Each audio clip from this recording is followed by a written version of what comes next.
Please can you remind me if you'll be so kind,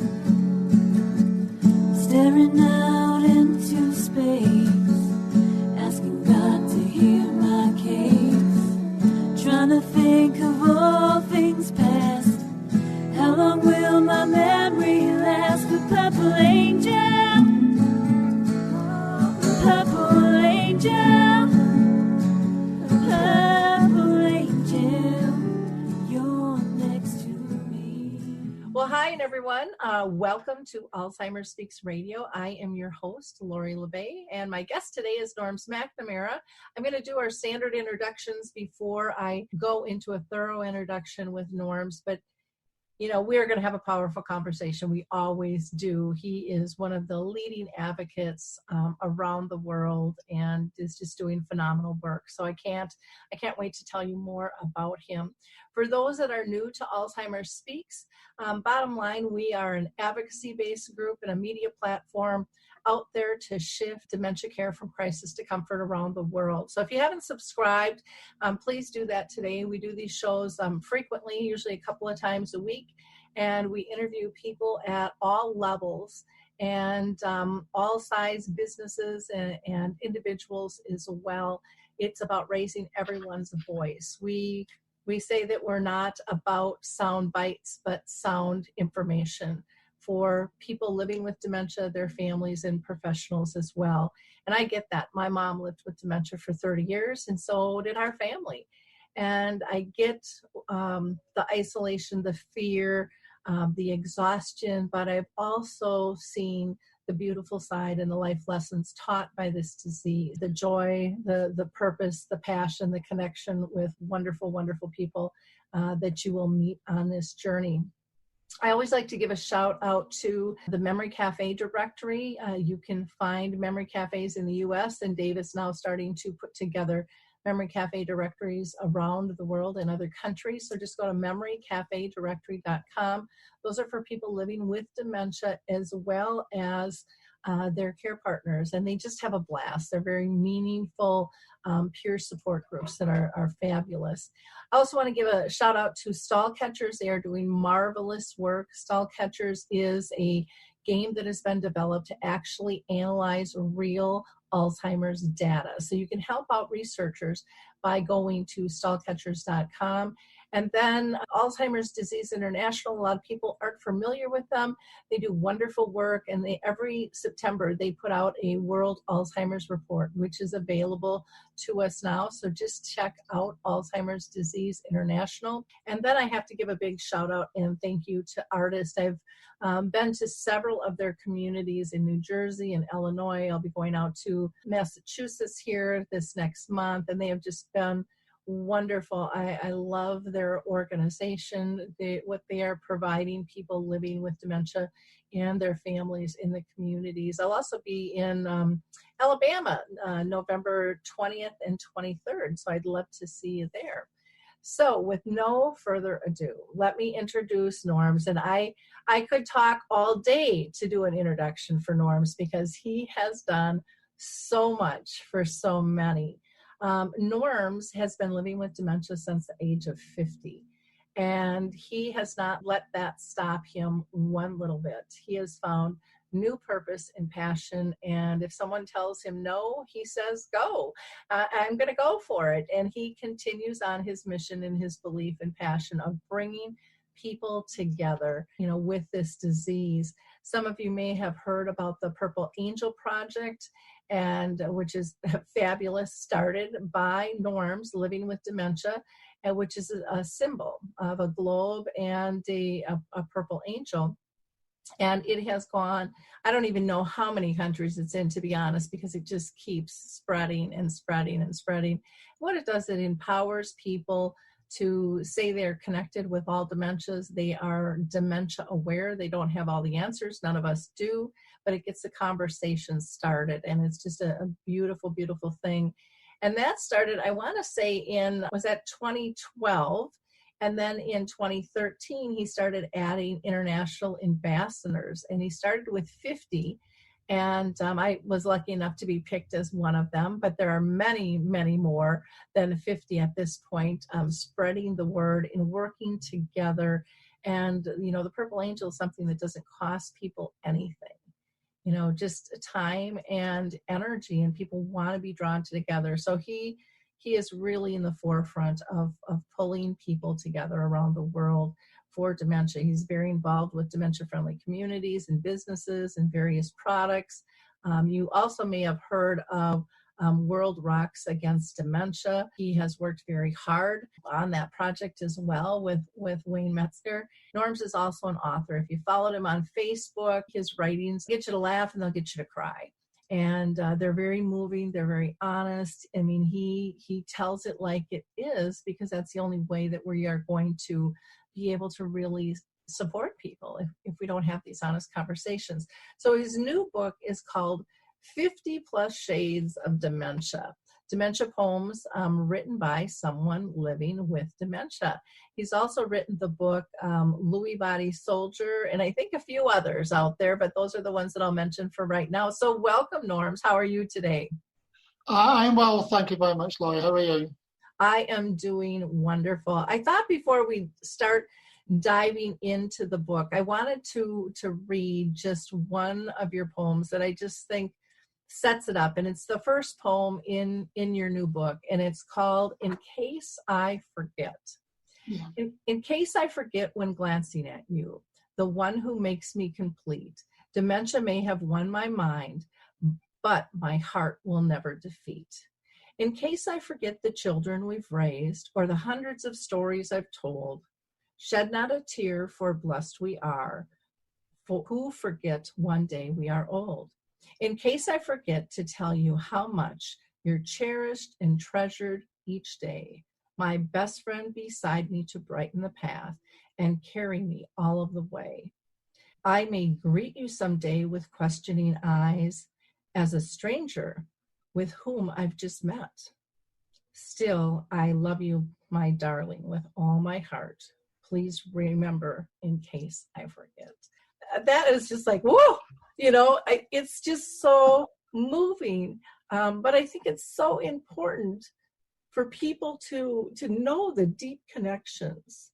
And it's not just about the words. It is, you're ever connected by heart. And I think sometimes people push away because they forget how intimate our relationships are, and they get scared. Norrms, you have done such fantastic work, and like I said, your writings, they always get me in tears. So Norrms, where does this writing come from? If I'm very honest, it comes from the love of my wife. I absolutely adore her. I was blessed the day I met her. I bless every day that I'm with her. And I just needed to know that no matter what we go through, and if I get worse and worse, and I do forget, that I will always love her, and there's nothing ever going to change that. And I do believe that there's so many people out there with dementia who want to say that, but are maybe unable to do so because of their illness and because they're so far down the road. And I'm not speaking for them. I can't. I have no right to do. I'm speaking for myself, as though I'm talking to my wife saying, I promise, please don't forget, we've had all this. It's been a wonderful life. This is just a blip. This is just, don't see me as I am now with the dementia. See me as I was before and carry on seeing me like that.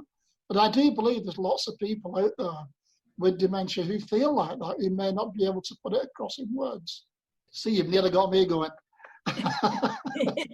Yeah, I was going to say, when you say see me as I was, but, Elaine has to be, and your whole family, and all of us as your friends are so proud of you as you are today. What you have done, I would say as a friend, don't let that piece go either, because it is incredible what you have done, Norrms. I will fight and fight as long as I can. I have to say that when I have meetings with my steering group, and if I say I have an idea, they go, oh, no, not again.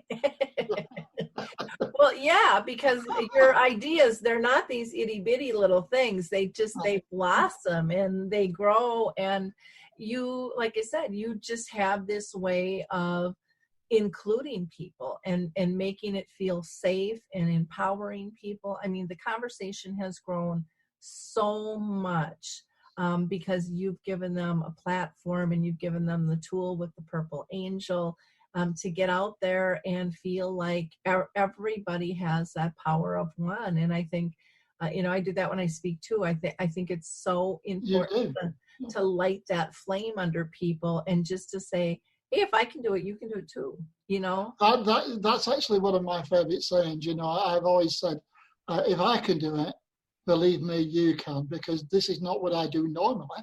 This is not what I did all my life. I was just a manager or a factory worker. I was nobody special. I didn't do this as a job, but now I found that I can do it. I found a voice. And I hope to find, to help other people find their voices and to say, we are here. We're living, we're laughing, we're loving, and we love life. I absolutely adore life. Every day is a bonus and I enjoy every day.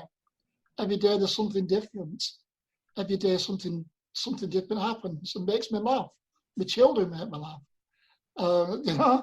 I have a favourite saying that when people, if I meet somebody and they get a little bit, a bit short, and I always say, you don't frighten me, I've got kids. You can't frighten me, I've got children. Well, that's good.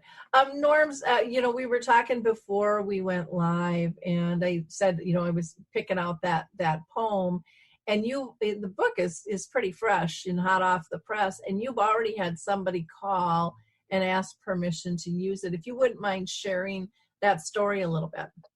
Yeah, I had a friend on Facebook, one of my friends who's on there, who'd unfortunately lost her father to dementia. And she said that she loved the poem so much, could she read it out at his funeral this week? And of course I said yes. I said it'd be an honour to. My book's out there to help people. My book's out there for people to read. And if they want to read it out at funerals or they want to read it at memory copies or conferences, any poem they want, that's absolutely fine. I have no problem. It's out there for a reason. And that's for public consumption. And anybody can use any bit of it. I really don't mind. You have always been so gracious with that. And I think, poetry and videos and, we have all these different mediums that connect with people. I know on my website, poems are probably one of the most powerful that people, they just love reading poems. And then they end up sharing some of their poems as well. It inspires them to say, oh, maybe I can do that too. I remember being younger, and that's how I used to express myself. I used to write poems all the time. And I haven't with my mom's journey, and I've been kind of surprised why, because it is very healing, I think, to be able to express yourself in some fashion regarding your emotions and what you're going through. Yeah, I think it helps. People say to me, does it help you? Does it help you to write?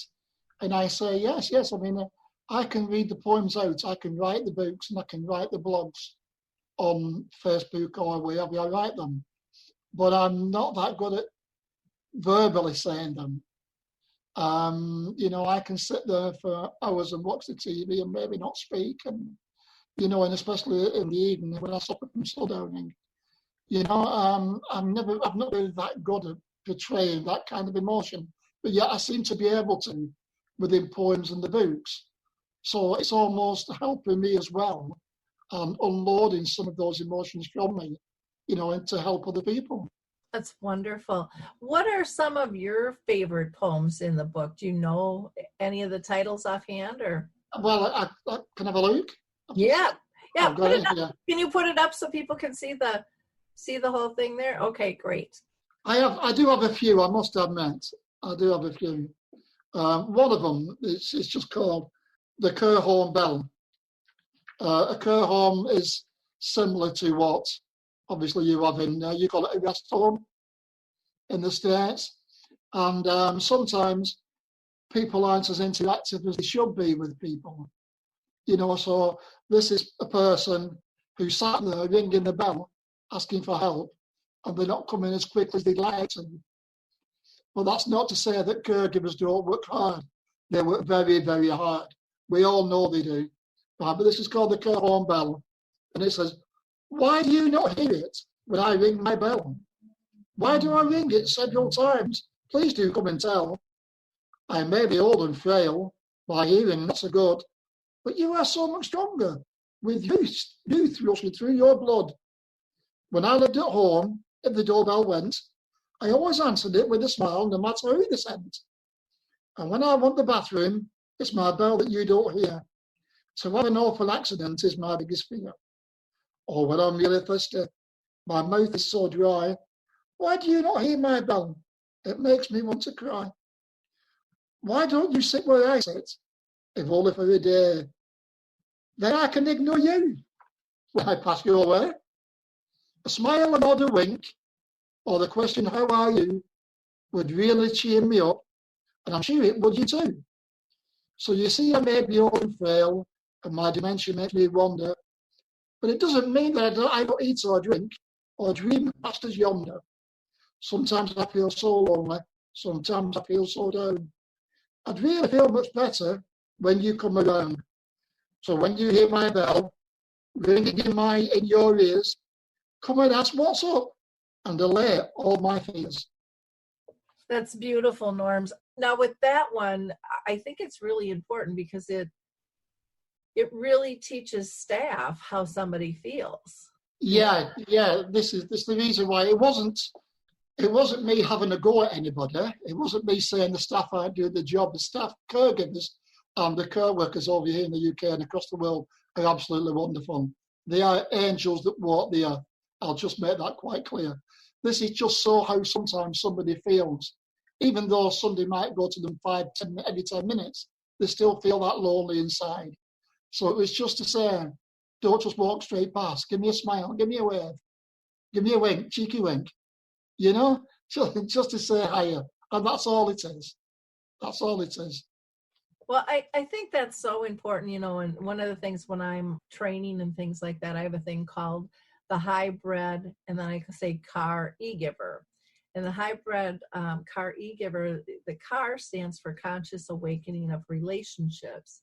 And the e-giver is about that emotional giving. And I think that is so critical. And to me, that's what that high, that wink, that smile is doing. It's connecting on an emotional level, saying you're valued, I see you, you're important. Yeah, it's human nature to do that. And we respond as humans to that. That's been scientifically proved. I mean, if you smile at somebody when you walk past somebody you don't even know, chances are they'll smile back. It's a natural human reaction, and it costs absolutely nothing. Well, that's the beauty of it. And I think sometimes I know here in the U.S., and I think it's improving, the conversation's becoming more, but, we're having some difficulties with staffing our homes too. And so then more tasks are piled on, and then the tasks tend to become the priority. And I think it happens with families too. I know it did with me, where I would focus on my tasks because I felt out of control. I felt like there wasn't anything I could do because there's not anything to prevent it. There's not a cure. And so the best I could do was to do these tasks. And I found even with my own mother, I started focusing more on the tasks, which then took away my relationship, or which I allowed the disease to do until I reclaimed that and said, no, I need to refocus. And my priorities, even though the tasks may need to get done, I have to focus on three things. And that is she safe, happy, and pain-free, which is what I call my memory chip. And then that made me look at my tasks different, made me do my tasks different, made me realize I could kick some of them to the curb. I didn't even need to do. They were there for me more so than her. And that was a real eye-opener for me, because I didn't think any of it was for me. Yeah, well, as you know, my wife Elaine was a caregiver or care worker for 35 years, professional. But it's a different matter when you have to look after someone 24/7 in your own home. You can't clock off. You can't say good night and I'll see you tomorrow. You've got to be there 24/7. And I always remember one psychiatrist from the Exeter Hospital, when we met him at a conference, he'd said to Elaine, don't let Norm's illness become your illness. Mm-hmm. And even though she'd been a caregiver for 35 years, she says that was the best advice she'd ever been given. Don't let the illness become your illness. Just make sure you're okay, but you're still able and fit enough to look after those that you love. And she said after 35 years, that was the best piece of advice she's ever had. That's a really good piece of advice, because the lines get so blurred, and I think so often it's easy to blame everything on dementia, where some of it might just be our personalities and that was always there, might come on a little stronger or whatever. But I know that when I talk with people with dementia, that's one of the comments they make is everything gets blamed on the dementia, and it's not always the dementia. It does. There's a lady now, I met me, Kathy, bless her. And when she first started coming, she'd been about twice, and then she says, can I have a word with you, Norrms? And I said, yeah, of course. She says, can I ask you a personal question? I said, yeah, I've heard them all. I said, so I really don't mind. And she said, are you always like this? And I said, yes, even at home. And then Elaine came over and said, he is no different 24/7. As you see him now, you'll see him tomorrow. If he's in the cafe or out, he is no different. It's just Norrms. And I think people forget that people are just them. Yep. They don't look at, some people just do look at the dementia or the illness and don't look at the person. I will never change. I have no reason to. And I'm too old now anyway. Well, and I think too, when people see you and hear you, they think, well, you can't have dementia. And then there's this underlying bullying that can come out that I know many of you have dealt with, because people have this view in their mind that dementia is only end stages. Obviously, as you know, Laura, I've been subject to this for 10 years now, because people can't believe that, people can live with dementia. I don't say live well, but live with dementia. In your own experience, your own mum lived for 30 years, with dementia. I could name people across the world who are very good friends of ours who have dementia and who have had this a lot longer than me. So I like to think I'm just a mere youngster at the moment compared to some others, and I'm grateful for every day that I'm like this. And I know one day I won't be. But I always say the same thing. Please don't tell me off for being well. You wouldn't do it in any other illness. So why dementia? It just seems silly. It is. And again, I think part of it is people aren't even conscious that they're doing it. I mean, we've gotten to be such a critical society, I think, all around the world, and judging, and people are looking for fraud, and they're looking, and they think they're protecting, and yet you're like this, no matter where you go. But then you have your moments, you have your hallucinations and different things. Why don't you talk a little bit about, if you don't mind, sharing some of the symptoms that you have and how that flows in your life? Yeah, some of the symptoms I have, and it's not every night, but it is most nights, and it's usually sundowning, which starts in early evening or late evening. And I will hallucinate. I will see animals that are not there. I will see people that are there.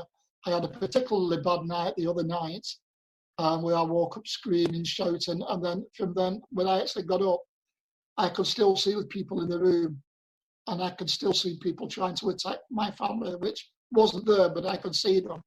Nobody else could apparently, and I could. And people say, how do you do this? How do you cope with this? And I said, I have no answer to that either. I cope with it because I have a coping mechanism within me that does. Some people don't. Some people will probably sleep all day after having such a bad night. I can't. I need to be up. I need to be battling this disease. I need to be fighting it, I see horrific things, and I always say there's a difference between hallucinations and night terrors, because night terrors is like a nightmare, but 30 million times worse. But hallucination is when you're actually wide awake and you can see things that's going on, And to all the people who say, oh, well, you can't have dementia, you can't do this, you can't. I always say, well, are you telling me that the psychiatrists and the consultants have got it wrong for 11 years now? Are they giving me medication for nothing? I'm on some serious medication for dementia, which keeps me well. Morally, they can't take that off me, because who knows how fast I will go downhill. So are they saying they're wrong as well? Are they saying the doctors are wrong? You know, I have all the medication I take every day. Am I wrong in taking that? It's just ludicrous. Ludicrous. They can't all have it wrong, you know? So, but I do what I do and we do what we do because it is what we do. You know, I don't want to change it. And I won't, you know, I am who I am. Well, in each dementia, you know, has little different sets of symptoms, and some of them overlap. And then each person, you know, they manifest differently too. And so I think everybody wants this like perfect model of this is where it's going to start and this is the exact progression, and it just doesn't work like that. It does. We've had a saying over in the UK, you've probably heard it for years and years now, and it says, once you've met one person with dementia, you've met one person with dementia. And that's it, because everybody is totally different. But again, it's down to education, because people say, well, my husband's had Alzheimer's for 8 years, and he passed away last week, or my wife had Alzheimer's for only 4 years, and she can't even feed herself. And I have to say, but I haven't got Alzheimer's. I've got Lewy bodies. It's a different disease altogether. And it's hard to try and get that message over to people sometimes. Yeah. Well, and even like my mom did have Alzheimer's, and we did have her brain autopsied. So, I mean, that was a for sure thing. And she lived 30 years. You know, Yeah.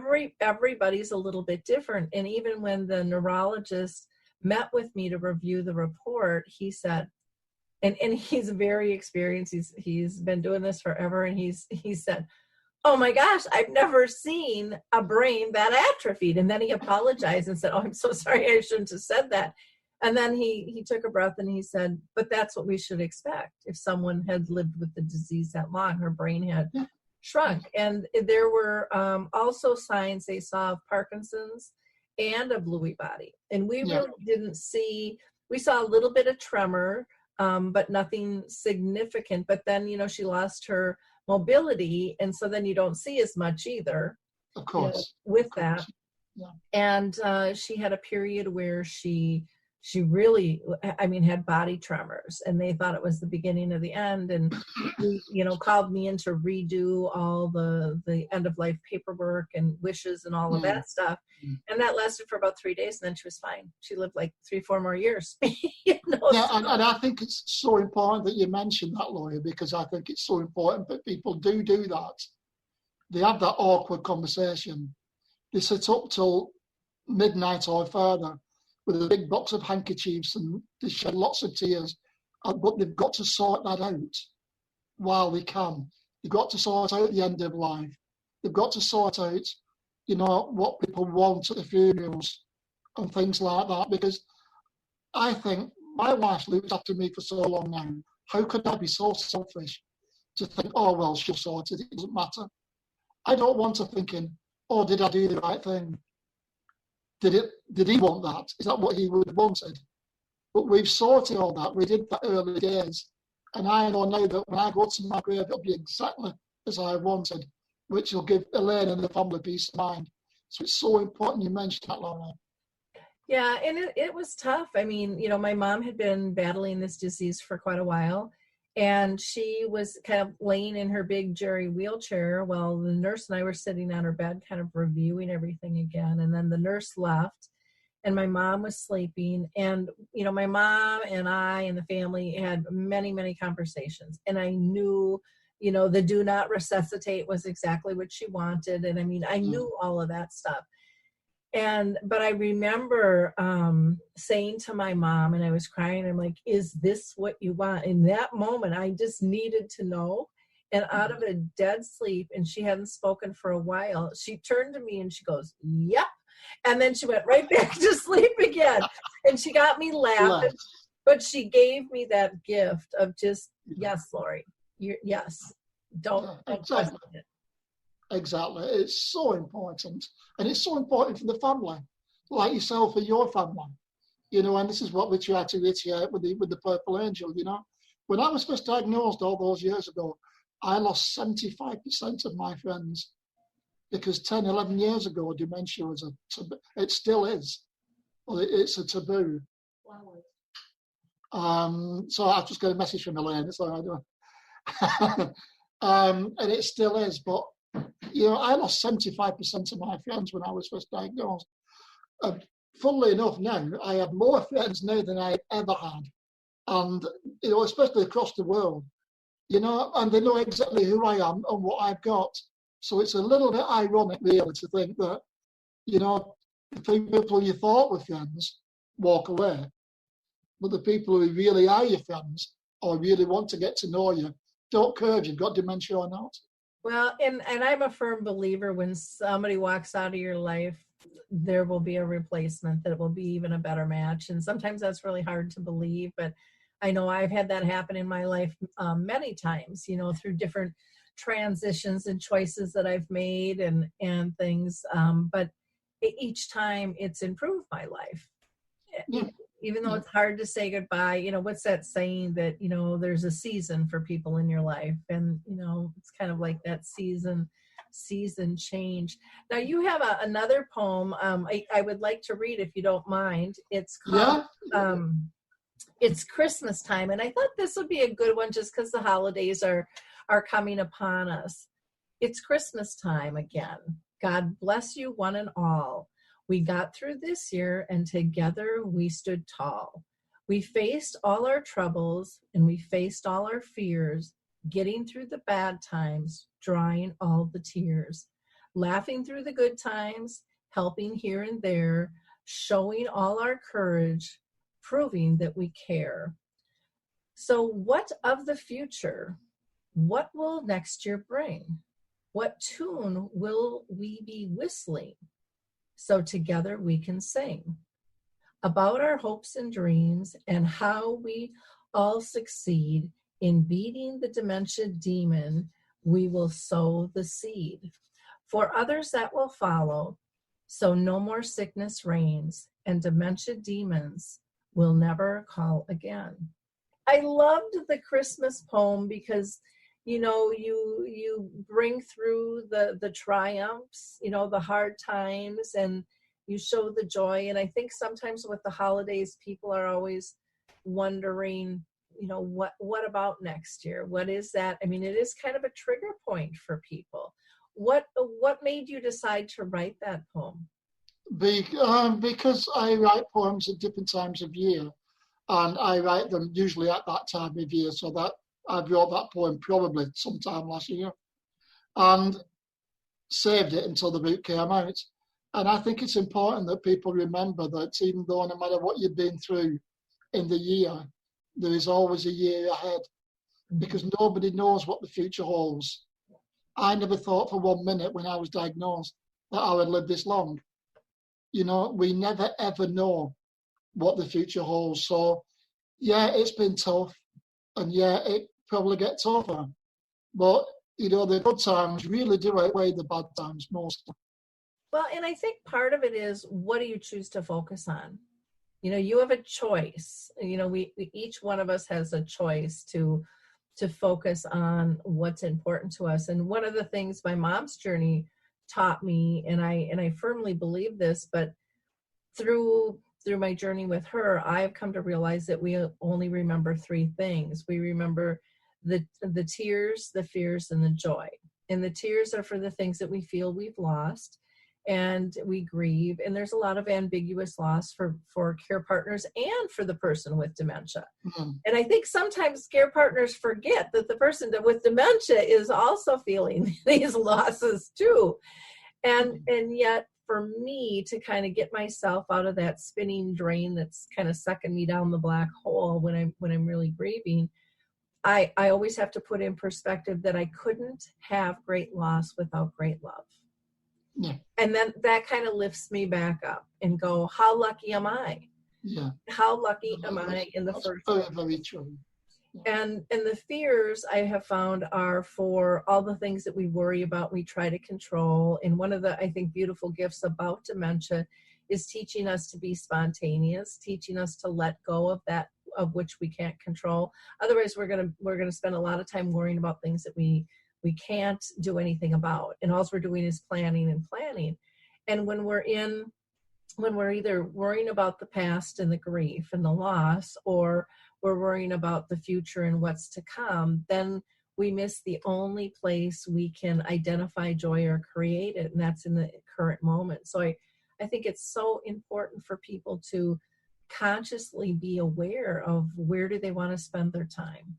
Yeah, I agree. And a little known fact is that 75% of what we worry about never happens. Yeah. Never happens. So, it's all about being in the place at the time and prioritizing. And as for choices, I had my grandsons just turned 21. One of them just turned 21. And we had what we call a granddad-grandson talk. We had that talk. And I pulled him to one side and quite simply said, life is all about choices. Mm-hmm. It's all about you. You're 21 now. You're not a child. You're old enough. You have choices. You can choose to have a good life. You can choose to make the best of it, or you can choose another path. But the choice is yours and nobody else's. Yeah. So don't blame your parents. Don't blame your grandparents. Don't stamp your feet. From now on, the choice is yours. Nobody else can do it for you. And it was fine. It was fine. He was probably thought it might have been a lot longer than that. But I left it there, yeah. Oh, well, that is wonderful. Like I said, to me, you are my mentor. You were the one who I connected with, and we ended up getting the memory cafes here in the U.S. because of you. And it just, you were just talking about them. I'm like, why don't we have those here? I didn't have to travel over there to see them. I could just hear about them. And then, you hooked me up with David Light, and we have over 800 of them here now. He's sadly not with us now. I know. He did wonderful work, and I appreciated all he did, to help me get those. His legacy, and yours, and mine, is the 800 copies that's around the United States of America. Yeah. I have a favorite. When I go out doing a conference and when I speak, I always say it wasn't just the vehicles that cracked America. We did as well. Oh, exactly. Because we wouldn't have had them without you guys, without your sharing. And I think that, to me, that is really one of the beautiful things about dementia, is how it's gotten people to be collaborative and sharing. And when you said, just build them and they will come. This isn't going to cost you anything. You gave me all the documents, and the documents so much we didn't need because we don't have the funding for most of them. But there's all different kinds all around the world. And I surely don't take credit for all those. I think all I did was help lift awareness of them, show that it was possible to work. And then, I mentored a lot of people, but then and talked about it a lot at conferences, and people would just get so excited, and it doesn't have to be complicated. It doesn't have to cost a lot of money. It's just gathering people together. Yeah, one of my favorite films with Kevin Costner was Field of Dreams, as you well know. And when he said, if you build it, they will come, there was never a truer word spoken. Yeah. Never a truer word spoken, because they will eventually. Yeah. Well, and like with RAD, why don't you tell people a little bit about RAD? Funnily enough, I've just been reading about it. We've started the campaign this year now, ready for next year. So next year's World Rock Against Dementia the main day will be March the 28th, which is the Saturday, but we'd like people to hold an event anytime during March, a music event, and play some music. And the beauty of it is, Laura, as usual, it doesn't have to cost a fortune. You can invite friends around for a coffee. You can make some little cakes. You can talk about the loved ones you've lost or the ones that you're looking after now, and just celebrate their lives. So we don't expect Caesar's Palace. We don't expect big stadiums or anything like MacArthur Park All we're asking is just little tiny places like homes, nursing homes, or your own home, and just invite a few friends round, have a bit of a party, but tell us what you're doing. Because last year we had 23 countries around the globe join in, all doing on the same day with over 100, I think it was 160 events, which means millions of people around the globe was thinking about dementia, was raising awareness about dementia, and at almost anything, no cost. But they were sharing their experiences, and that's all we want to do. So if anybody out there or watches this show who would like to join in with Rad, Laurie, you have my details. Please contact me, and we will put you on our world map. We will add you to next year's event, and we'll make sure that 2020 will be even bigger and better. Well, it's so exciting, and I think one of the things that's neat about World Rocks Against Dementia is, again, you're giving people an idea. And it can be big or it can be small. It's like everyone has different resources, different contexts, different comfort levels, and it's all acceptable. But the purpose of joining forces just shows the power. It raises awareness, and it gets more people excited. And you guys did such a good job about highlighting all these different things that were going on. It's fun to see. It's fun to see it grow. Just as it's been fun to see the Purple Angel grow. Yeah, it's we're now, I think we're up to 58 countries around the world, and we've got over 1,250 Purple Angel global ambassadors all around the world. Now, if you multiply that with their own teams and people underneath them who are doing such great work, we must be talking millions of people around the world. And it's just an idea that's grown, and because it's free, and because we do it because we've got a passion and we take no payment for it, it's more rewarding. Well, and I love, the piece that it's free. And, because a lot of times people go, they're not going to do it if they're not going to get paid. And it's like, yeah, they will, if they feel they're making a difference. And it's making a huge difference out there. And people will open up they don't have Rolodexes anymore, their phones and their contacts, and they will support in any way they can. Some may donate money towards dementia-friendly communities or memory cafes. Others may serve time or bring a treat. I mean, it's endless. Well, this is why we have it all so open-ended. I mean, I've said in this year's statement that if you want to raise funds for in the UK, for the MP3 players that we're giving away free to people with dementia, then please do. But if you want to raise funds for your own cause in America, New Zealand, Australia, and Canada, it doesn't matter. You can do that. You can raise as much money as you want for yourselves. Just tell us what you're doing and join us on that day. And then we can make sure that we're all together and we have a record of what we're all doing. Why don't you tell people about the MP3s? The MP3 players, very quickly, was not my idea. It was an idea from the Live Inside Foundation. And my very, very good friend, Wayne Mesker. And I asked him if it was possible I could replicate that here in the UK. So what we did, we had one care home 18 months ago now, that trial them. And basically what we do, we send a form to the person. We ask them to fill the form in with 15 of the person's favourite all-time songs, all-time tunes, all-time TV shows. It doesn't really matter. But if it's on Google, we can get it. Because we've done Polish classical, we've done German classical, so the language barrier is no problem.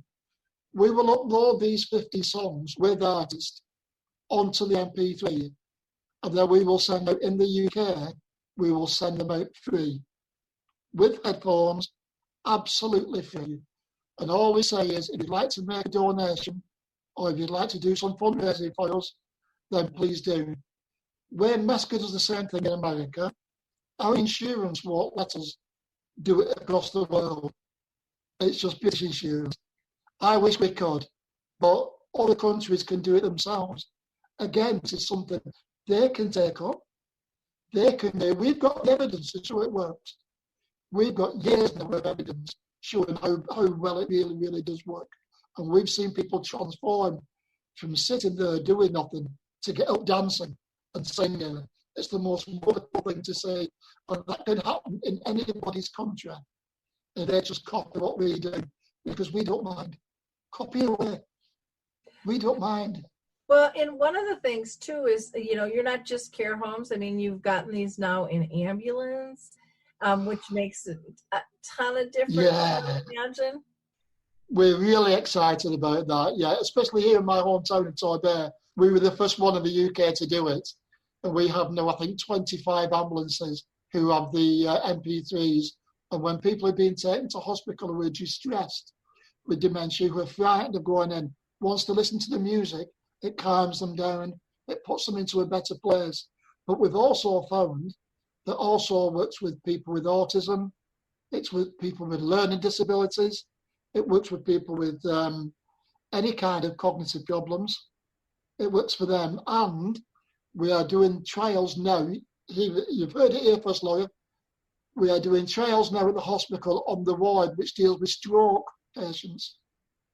Because we believe that the beat of the music helps people to move the hands and move the fingers. And we're getting some very, very good results. So I will keep you posted on that as well. So all this has come from the MP3s. Well, I think it's fantastic. I mean, I think, I've never had to ride in an ambulance, thank God, but that would calm me down. I think music calms us all down, if it's the right music for us. I think it's just absolutely incredible and, can be used to decrease stress in pretty much anybody. Yeah, the hospital ones are slightly different than the home ones. The home ones are bespoke. They pick their own or they get a close member, but the hospital ones and the ambulance ones, they have an age range of between 50 and 70, or they have 70 and over. So they've got a choice of two. But we've found that the people who listen to the 50s love the 70s one, and people who listen to the 70s love the 50s one. So, there's songs that are on there are songs that everybody will remember. Yeah, I would think it would be really, I think it would be good for everyone, but I think another target market would be children. That's got to be really scary for them as well. Well, we do. We do have them for children with autism and learning disabilities. And we also supplied a young gentleman here in Torbay who has Batten's disease. And he's very, very poorly at the moment, bless him. And he's only 6. And what we did, which is, is another form of dementia, it's an infantile form of dementia, Batten disease. And what we did, we put children's programs and children's songs onto the MP3, and he loves it, absolutely loves it. So that where there's a will, there's a way. Exactly, Norms, and you prove that over and over and over again. Is there anything else that you'd like to tell our audience before we wrap up? No, just sign up for that in 2020. We'll see you there. And don't forget to go ahead and purchase his book either. 50 plus Shades of Dementia. Every penny from the book goes towards buying the MP3s so we can give them away for free. There is no profit whatsoever. Every penny from the book sales goes to buying MP3s to help people with dementia. So it's so worthwhile. Wonderful. And you can reach Norms on Facebook. And Norms, what is your name on Facebook? On Facebook, it's Norrms Mc. It's NORMMAC. On Facebook, it's Norrms Mc on Facebook. Okay, great. And then the address for the Purple Angel, if they want to go to the website? Just literally put in Global Purple Angel, and it will come up. Yep. Or Purple Angel -Global. Yeah, it will come up. Yeah. Yep. I've got information on my website too. If you go to Alzheimer's Speaks and then go to our initiatives and projects tab, you'll see something on Purple Angel because they're trademarked differently over in the UK versus the US here. And we can get you up and running with that. Well, again, I can't thank you for all you do, and you just mean so much to so many of us out there, Norms. You are just such a role model and a mentor, and keep up the good work. Keep coming up with those ideas to bring to your group, even if they sigh. I will try. Thank you so much for being my friend. Wonderful. And for those of you listening, please like, click, and share this so more people can hear Norm's voice and all the wonderful things he does. And think about being a guest on the show. We are always open to hearing everyone's voice. So you can reach out to me through the radio show, or you can go ahead and go to alzheimersspeaks.com. There's a big contact button up in the top right-hand corner. Click on that, and it'll give you some alternatives there. And again, thank you all for your support and listening, and we'll talk to you soon. Bye now. Hi, this is Suzanne Newman, host of the Answers for Elders podcast and radio show. We are the North Star that guides you through the complicated journey of senior care with trusted experts in money, law, living solutions, and more. So join us on this station, your favorite podcast channel, or just go to AnswersForElders.com. Meet the Wayshowers who will help your journey go a lot easier.